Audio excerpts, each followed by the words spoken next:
नमस्कार, जिंदगी का सफर चैनल में आपका स्वागत है। 70 वर्षीय बूढ़ी औरत जिनका नाम जानकी जी है। जानकी जी खाना परोस रही थी।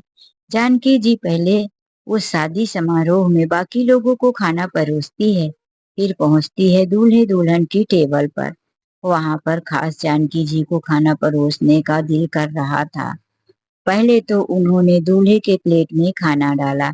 जानकी जी ने दुल्हन के प्लेट में सब्जी डाला। दरअसल जानकी जी की नजर दुल्हन के चेहरे पर थी। वह उस दुल्हन को जी भर के देखना चाहती थी, लेकिन गलती से वह सब्जी दुल्हन के कपड़े में गिर जाती है। गुस्से से दुल्हन चिल्लाई, अरे बूढ़ी औरत, तुझे दिखाई नहीं देता तो तू काम क्यों करती है? जानकी जी अब तक जो दुल्हन के चेहरे को देखकर दिल से लाखों दुआएं दे रही थी, जरा सा घबरा जाती हैं। गलती हो गई, गलती हो गई, इतना कहकर वह पीछे हटती हैं। दुल्हन गुस्से से उठ खड़ी होती है। सर पे भारी जड़ाव वाली चमकीली चुनरी को वह गिरा देती है। चुनरी में ही थोड़ा सा सब्जी गिर गई थी, ज्यादा कुछ नहीं, दो चार बूंदे ही पड़ी थी। लेकिन वह गुस्से से जानकी जी के पैरों पर हील वाली सैंडल से लात मारती है, यहाँ तक कि वह उनके पैरों को दबा देती है। जानकी जी दर्द से तड़प उठती हैं। वहीं पर खड़ा हुआ दूल्हा जानकी जी उसकी तरफ उम्मीद भरी नजरों से देखती हैं कि काश मेरा बेटा मुझे बचा ले, लेकिन वह माँ की तरफ देखकर नजरें फेर लेता है और नौकरों को बुलाकर कहता है, इस बुढ़िया को यहाँ से ले जाओ, वरना मेरा हाथ उठ जाएगा। जानकी जी का आज दिल पूरी तरह से टूट गया था। वैसे भी जानकी जी के बेटे ने उनके साथ अच्छा नहीं किया था। जब जानकी जी का बेटा मयंक मात्र 7 साल का था, तो जानकी जी के पति का एक्सीडेंट हो गया था और वह दुनिया छोड़कर चले गए।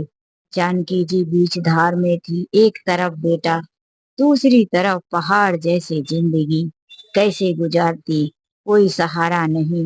जानकी जी के मायके में उनके माता पिता और एक छोटा भाई, भाई की भी शादी हो चुकी थी। माँ और पिता ने कहा भी, बेटी जानकी मायके में आ जा, बेटे को लेकर यहीं रह, बेटा हमारे साथ रहेगा, हम तेरी दूसरी शादी करवा देंगे। दूर शादी करेंगे तो किसी को पता भी नहीं चलेगा कि तेरी एक औलाद भी है। जानकी जी ने कहा, मेरे पति की आखिरी निशानी मेरा बेटा मयंक है, मैं उससे अलग नहीं रह सकती और मैं शादी करूंगी भी नहीं। जानकी जी अपने उसी घर में अपने बेटे के साथ रही। कुछ दिनों तक बूढ़े माता पिता मदद करते रहे। समय के साथ साथ वह भी ना कर पाए। भाई और भाभी अपनी ही दुनिया में रह गए। जानकी जी ने सोचा, घर चलाने के लिए कुछ तो करना पड़ेगा।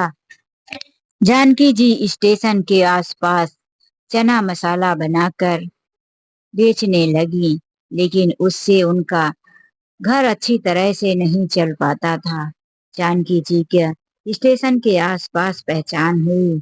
एक दिन एक वही दुकानदार को देखा कि वह होटल से खाना मंगवा कर उसमें से थोड़ा खाया और फिर डस्टबिन में डाल दिया। जानकी जी ने कहा, भाई तुमने इतना अच्छा खाना डस्टबिन में क्यों डाल दिया? उस दुकानदार ने कहा, बहन तुमको नहीं पता, सिर्फ पैसे खर्च होते हैं होटल के खाने में, ना कोई स्वाद, ना सेहत के लिए फायदेमंद। काश कोई होता यहाँ कि मेरे लिए घर का खाना बना कर देता। जानकी जी के मन में आया कि यदि मैं इन्हें खाना बना कर दूंगी तो 2 पैसे मुझे भी मिलेंगे और इन्हें अच्छा खाना भी मिलेगा।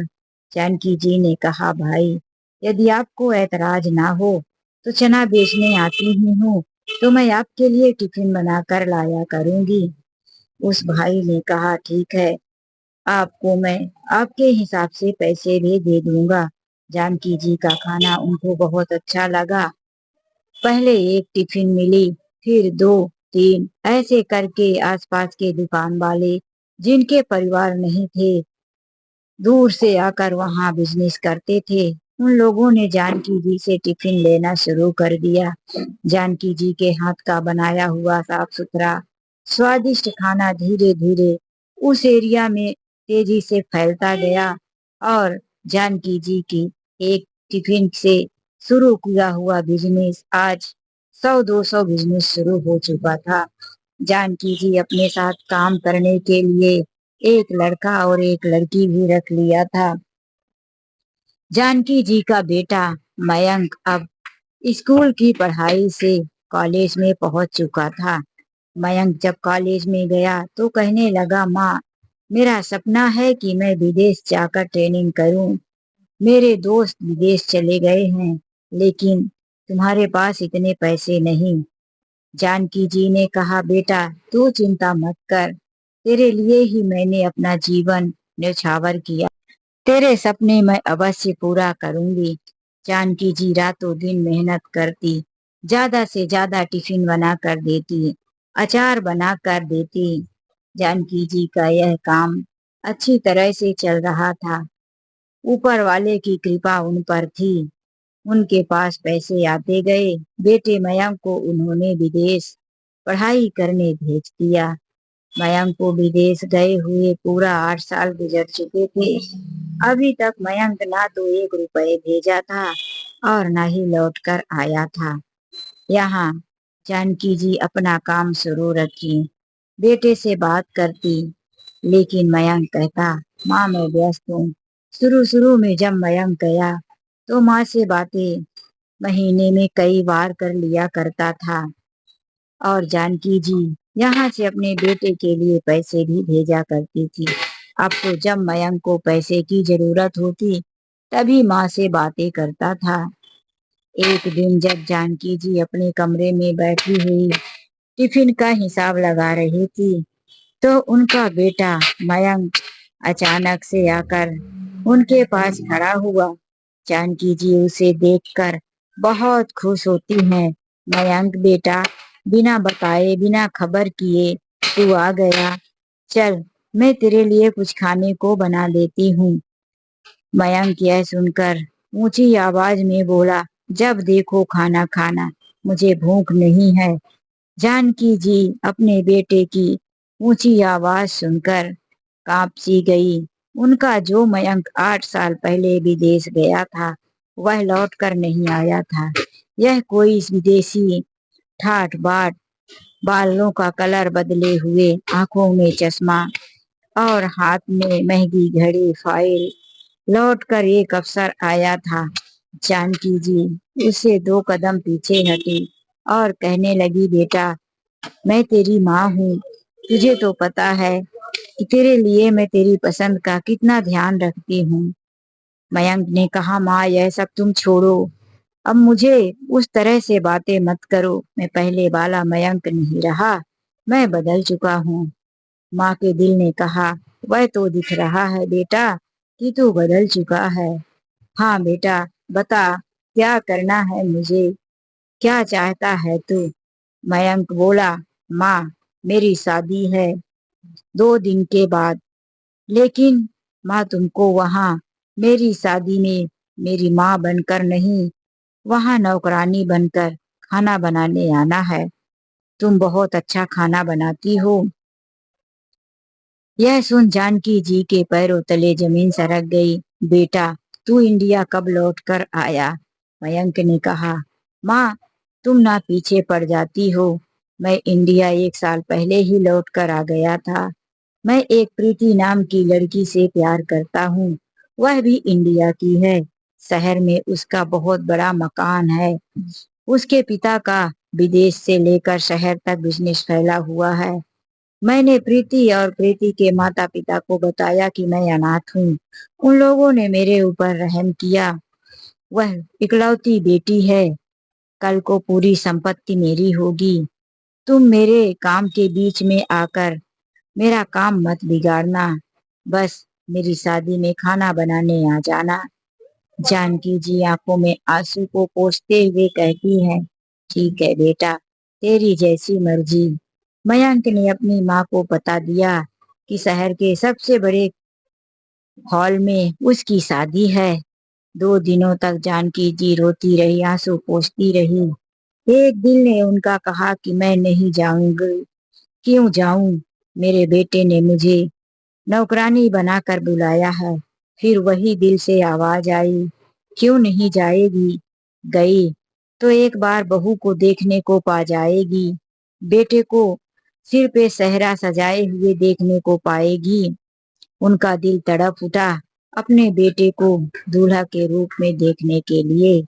वह अपने दिल की पहली आवाज को भूलकर दूसरी आवाज की तरफ बढ़ चली। तीसरे दिन जानकी जी अपने साथ कई लोगों को लेकर वहां पर पहुंच जाती हैं। आर्डर के हिसाब से जानकी जी ने पूरा खाना बनवाया। उनके साथ आए हुए लोगों ने खाना परोसने मदद करने में काम किया। जानकी जी जब दूल्हे और दुल्हन को खाना खिलाने की बारी आई तो खुद ही प्लेट लेकर चल देती हैं। जानकी जी के मन में उम्मीद थी कि नजदीक से बेटा और बहू को देख लूंगी। यह सोचकर वह खाना परोसने पहुंच गई। उन्होंने अपने बेटे मयंक को खाना परोसा और फिर बहू को भी थाली में सब्जी, पनीर, छोले, बहुत कुछ बना था, परोसने लगी। तभी थोड़ी सी 2-3 बूंद सब्जी प्रीति के चुनरी पर गिर जाती है। प्रीति गुस्से से आग बबूला होकर अपनी चेयर पीछे सरका कर उठ जाती है। सर पर रखी हुई महंगी भारी वाली चुनरी गिराकर कहती है, बुढ़िया, तूने मेरा सब कुछ बिगाड़ दिया, मेरे चुनरी में सब्जी गिरा दी। वह गुस्से से जानकी जी के पैरों पर पहले हील वाली सैंडल से मारती है, फिर अपने ही पैरों से, अपने सैंडल से उनका पैर दबाती है। जानकी जी तड़प कर चिल्ला उठती है, हे माँ मर गई, बहू माफ कर दे, गलती हो गई। वह और भी गुस्से से कहती है, बुढ़िया नौकरानी मुझसे रिश्ता जोड़ने आई है। तभी मयंक की तरफ देखकर उम्मीद रखती हैं कि बेटा समझा ले बहू को, लेकिन मयंक गुस्से से कहता है, बेटर, बॉडीगार्ड, ले जाओ इस बुढ़िया को, दरवाजे से बाहर फेंक दो। जानकी जी को वहां पर आए हुए 2-3 कर्मचारी हाथ पकड़कर ले जाने लगते हैं। तभी गेट पर खड़ा हुआ वॉचमैन उन्हें देखकर सैल्यूट करता है, मैडम, आप यहाँ और इस हालात में, छोड़ो इन्हें, छोड़ो। यह सुन वहां पर सब लोग बिल्कुल शंका में हो जाते हैं, आश्चर्य में कि यह खड़ा हुआ गेट पर ऐसा क्यों कह रहा है, मैडम। सबने छोड़ दिया। जानकी जी अभी भी पैर दर्द के मारे झुकी हुई करा रही थी। तभी उस दरवाजे पर खड़े हुए वॉचमैन ने कहा, यह तो इस हॉल की मालकिन है, इनको इस तरह से घसीट कर बाहर क्यों निकाला जा रहा है। यह सुन मयंक भी आश्चर्य में पड़कर बोला, अरे वो पागल वॉचमैन, तेरा दिमाग खराब हो गया है क्या? यह कोई हॉल की मालकिन वालकिन नहीं है, यह यहाँ खाना बनाने के लिए आई थी, काम वाली है, निकालो इसे बाहर।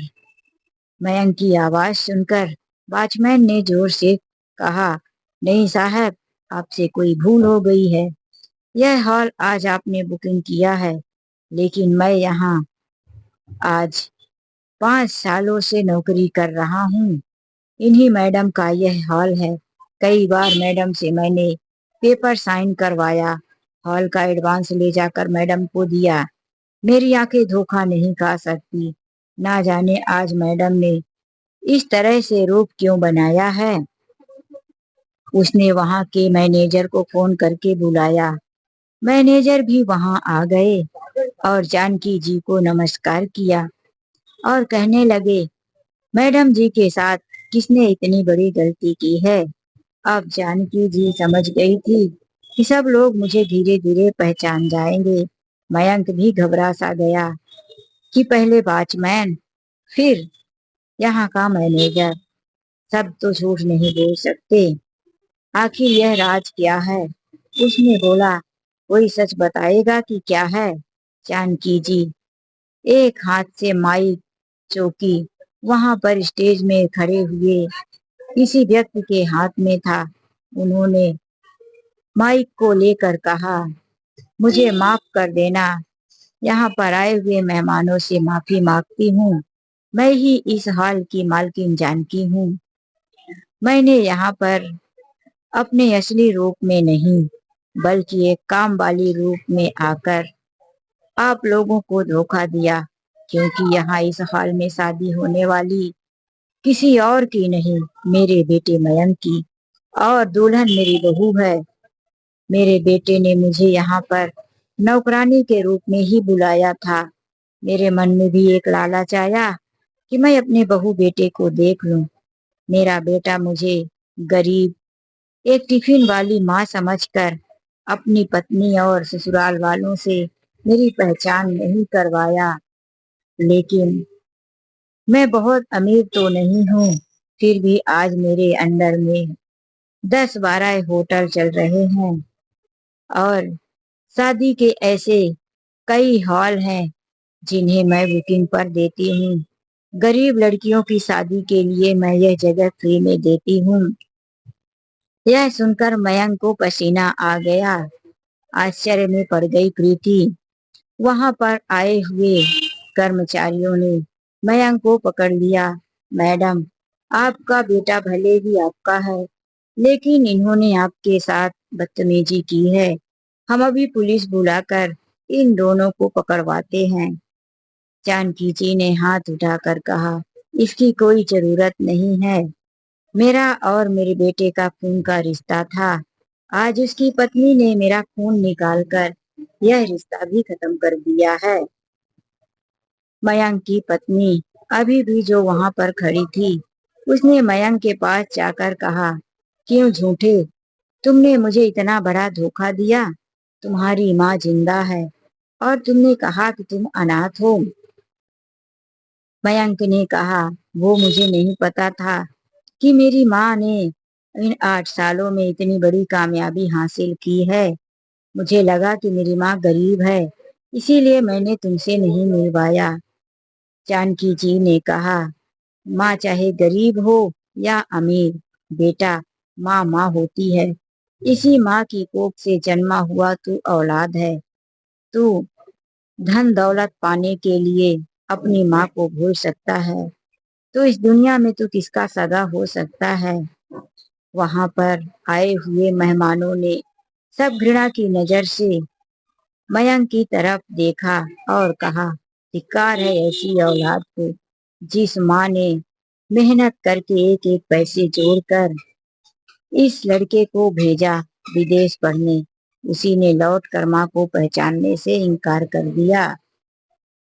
अब शादी का माला पहनी हुई प्रीति ने भी उतार कर फेंक दिया और कहने लगी, अच्छा हुआ, अभी तक सिर्फ गले में माला पड़ी है, फेरे और सिंदूर बाकी है। तुम जैसे झूठे और मक्कार इंसान से मैं शादी नहीं करूंगी। प्रीति के माता पिता भी गुस्से में आकर कहने लगे, अब तू मेरी नजरों के सामने से दूर हो जा। मैं अपनी बेटी को लेकर जा रहा हूँ। वह अपनी बेटी और अपना सामान लेकर चले गए।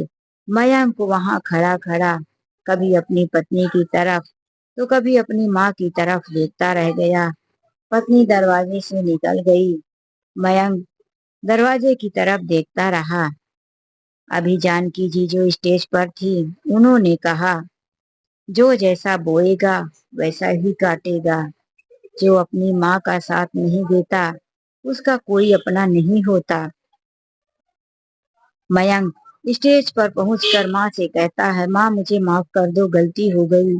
मुझे नहीं पता था कि तुम्हारे पास इतना सब कुछ है, वरना मैं तुमसे कभी नहीं झूठ बोलता, तुम्हारे बारे में सब कुछ बता देता। जानकी जी ने कहा, अब सब कुछ खत्म हो चुका है बेटा, अब तुम्हारा और मेरा रिश्ता नहीं रहा। यह कहकर वह स्टेज से नीचे उतर कर आई और अपने पैर को संभालते हुए बाहर निकली। अभी भी उनकी कार बाहर खड़ी थी, क्योंकि जानकी जी ऑटो से आई थी और कार अपनी मंगा ली थी। जानकी जी अब जाते समय अपनी कार में बैठी और चली गई। मयंक वहीं खड़ा खड़ा पछता रहा था। उस कभी महल को देखता तो कभी वहां आए हुए लोगों को देखता। आज मयंक ने अपनी माँ के साथ साथ सब कुछ खो दिया था। तो दोस्तों, कहानी कैसी लगी लाइक और कमेंट करके जरूर बताना। चलिए मिलते एक नई कहानी में। आज के लिए बस इतना ही। नमस्कार।